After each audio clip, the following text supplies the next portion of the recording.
I'm not getting the haircut until somebody pays for it. Hear me out. I know that sounds crazy, but the way you respond to that idea tells you everything about how you're approaching your own goals. Are you waiting around for the right opportunity to come knocking on your door one day? Or are you shaping your environment for success today? If you want to turn your dreams into reality, you need to chase them. Literally. Yo, what's up, YouTube? My name is Alex Paps, and I'm on a mission to become a millionaire before GTA 6. If I want to become a millionaire by then, I have to work towards it, especially being 5 months out. Speaking about a haircut, for those of you that notice, I usually have a closer trim, but I'm trying something new right now. But don't worry, I'm not waiting around for a free haircut. So I'll say it again. Waiting around for your goals to accomplish themselves is like waiting around for a free haircut. And if that doesn't make any sense, then listen to my point of view. If I said I'm not gonna get a haircut until somebody either pays for it or I just get it for free, then there's really two ways I could go about it. The first method, I just live a normal life. I go to the gym, I go to work, hang out with my family and friends, and just hope that one day somebody comes up to me and offers a free cut because they either think I'm homeless or can't afford it. No extra steps required, no hard work, just going through life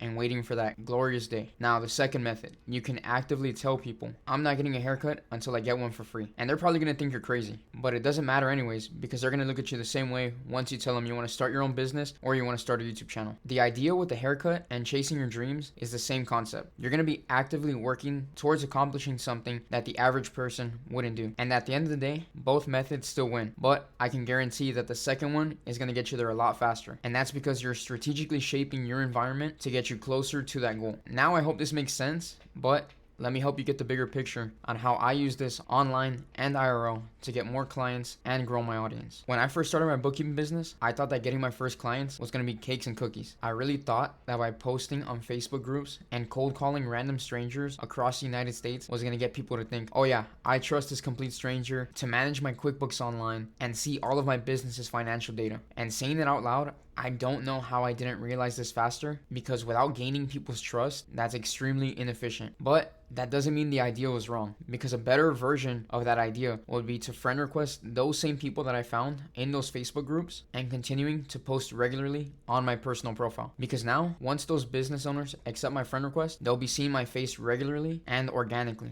Then in about 30 days, I could reach out to them and they'll at least be able to click on my profile, see that we're friends, and hopefully recognize me and think, sure, I'll hear them out. Now, instead of posting randomly, I created a path to get my post to my desired audience. The same thing goes for content creation. You can't just stream, post a YouTube video, and post random clips on TikTok. Cause sure, you could always have that one random clip go viral. But again, waiting around for that one day to happen isn't efficient. So what I did was I started posting at least 2 clips a day for 2 weeks. That way I could have a big enough sample to go back and look at my analytics and look at the video that performed best. Once I did that, I just kept reinventing that same clip that was doing good, and that helped me get over 20 subscribers in less than a week. And the reason I gained 20 subscribers was not just because the algorithm did its job. It's because I studied my analytics and I saw what my audience liked most and I gave them more of that. So now I'm finding new people with similar interests that want to see more of that content. And I'm just starting out, so I'm only planning on getting better. Currently, my clips get about 1,000 views. So if I got 1,000 views on 10 clips, that's still not even close to 1 million. I can be as repetitive as I want as long as I'm getting better each time. And this is way easier said than done, because a lot of times you're going to get really excited or you're going to get really down when you're not seeing any progress. But to become a millionaire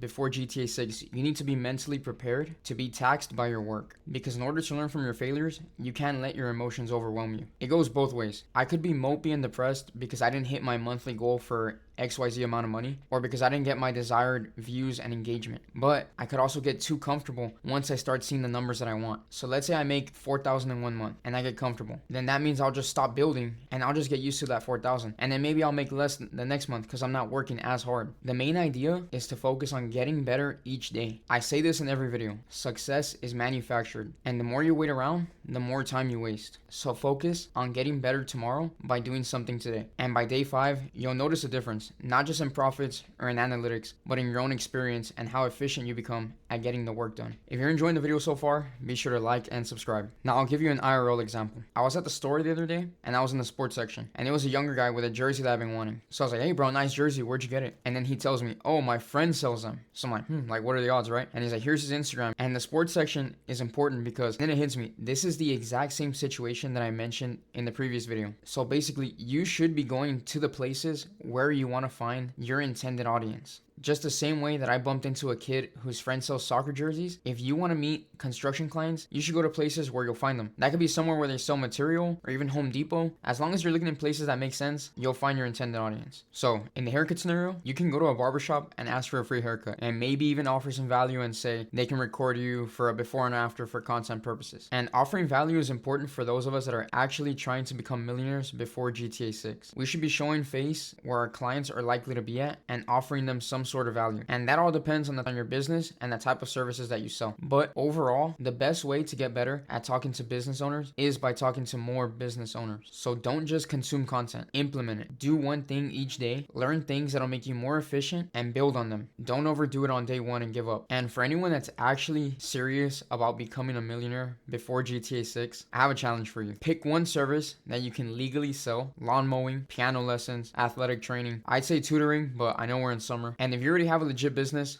that's perfect. Next, I want you to tell 3 people that you've never spoken to about your business. And I'm not talking about your neighbor or your long lost uncle. I'm talking about real strangers that are at the store or at the gym or anywhere in public. And if you have trouble starting conversation, the easiest way to do it, and I've even had this done to me, is just say, "Hey bro, nice shirt." But remember, you're not doing a sales pitch. You're just trying to tell people about what you do so you can get comfortable in telling actual business owners. And who knows, maybe you'll even bump into one. So after you've told at least 3 people, I'm sure at least one was interested. And if not, go tell 3 more. I really want to connect with people that are genuinely interested in becoming better versions of themselves. So let me know in the Discord when you've told at least one person. Link is in the description. I really enjoy making these videos because I know a younger version of me would really appreciate real world experience over generic advice. Like and sub if you breathe oxygen. I hope you enjoyed this video as much as I enjoyed making it. God bless you. See you next week.